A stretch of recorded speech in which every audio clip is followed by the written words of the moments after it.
In an XIV type of a scenario, a similar architecture would be deployed like this. All the data is spread across all the drives, basically all the infrastructure that is available. In terms of CPU, memory, cache, and disks.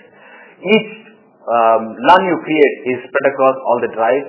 The granularity and the performance comes from the 1 MB chunks. The granularity is really 1 MB chunks that are distributed across all the drives in the system. The disk utilization is always even. There is not a single disk which is 90% utilized and the other is 10% utilized. It will always be evenly used.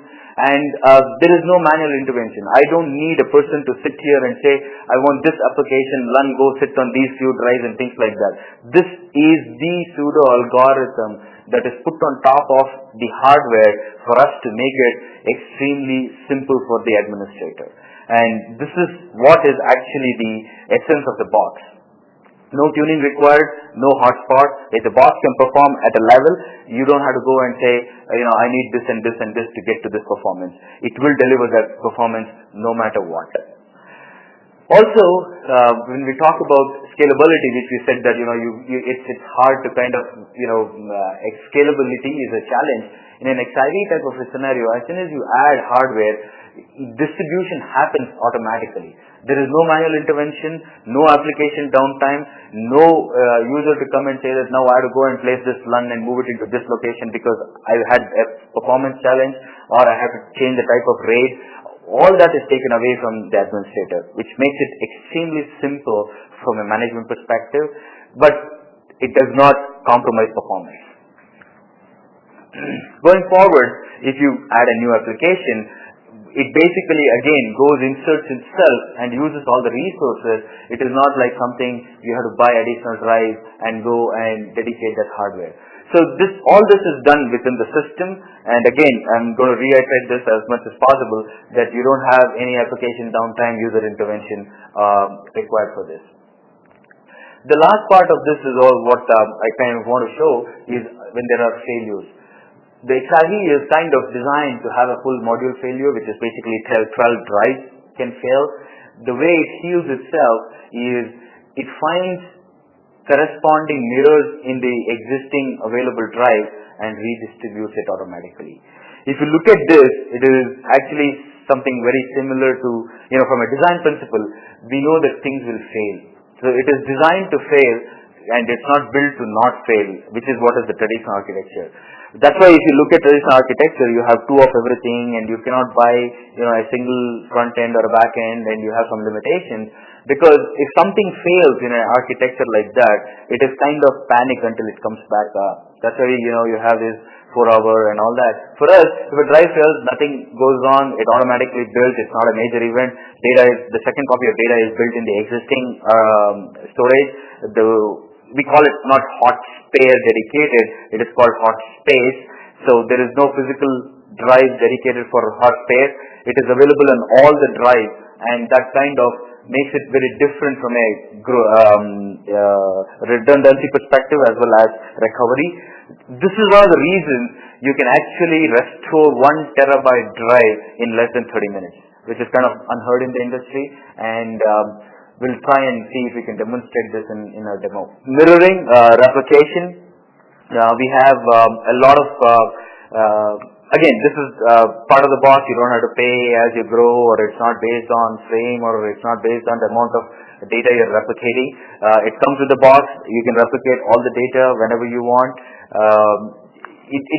The synchronous part of it is very similar. Obviously, you can't do much about that kind, but from an asynchronous perspective, it's very, very powerful. We use our extremely strong snapshot feature to do our replication, and basically what we can say is, from a business perspective, the bandwidth savings you get because you do only incremental upgrades, and our granularity is in terms of 4K, you save a lot from a bandwidth perspective. So we can actually give you a better RPO and save on your bandwidth cost from a asynchronous replication perspective. Data migration is a very interesting feature. We built this into the box, knowing that we are going to come into the industry, many years after the industry has already been there. It's very hard to find kind of a new greenfield where I'm going to go and implement storage. While there are a few of those, we realize that there is a requirement to migrate data from some kind of existing storage to an XIV. This is basically built into the system. It's a very powerful feature, and we can migrate data from any kind of storage, third party, IBM, non-IBM storage, as long as it's connected to a fabric into the XIV with the least amount of downtime from an application perspective. It has a lot of features in terms of making the XIV the primary, and since we have a host-based architecture and modular architecture, we can act as an initiator and a target for at the same time, and these are some of the features we use to do the migration very effectively. I'm not trying to say that migration can be kind of done very simple, but with little planning, probably this is the easiest way to do migration from any other third-party box into an XIV. So just to kind of summarize a few charts after this, like I said, it's sold on usable capacity, easily monitorable. XIV is kind of all virtual. You don't have to create RAID groups, no tiers of storage, no kind of segregating, components in terms of disk or CPU or front-end ports or back-end ports or loops, any of those things. And it's kind of it's designed to perform at 90% utilization all the time, invariable of what kind of application you're using to serve data.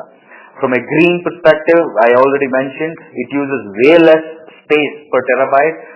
From a data center perspective, if you compare anything, RAID 5, 80 terabyte usable, you'll at least need about 4 tiles in the data center. This all fits in 1.5 tiles on the data center. One tile back to back is what we use. It's extremely efficient. Now, as soon as power is efficient, we use less than half usable capacity, which means your cooling requirement and heat generated in the data center also reduces phenomenally. So, from an infrastructure perspective, we're extremely green, and we can assure you that your savings will be in upwards of 50% from a comparable terabyte perspective. Industry feedback, you can look at what everybody has told us, Gartner, Forrester, Taneja Group. I'm not going to read this. You can, it basically, reads itself.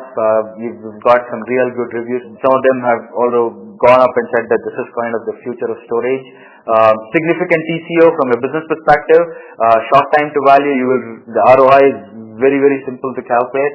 Operation efficiency from a data center perspective, value chain all-inclusive software model. You don't have to pay per use and complex structure of licensing and stuff like that. Migration is easy.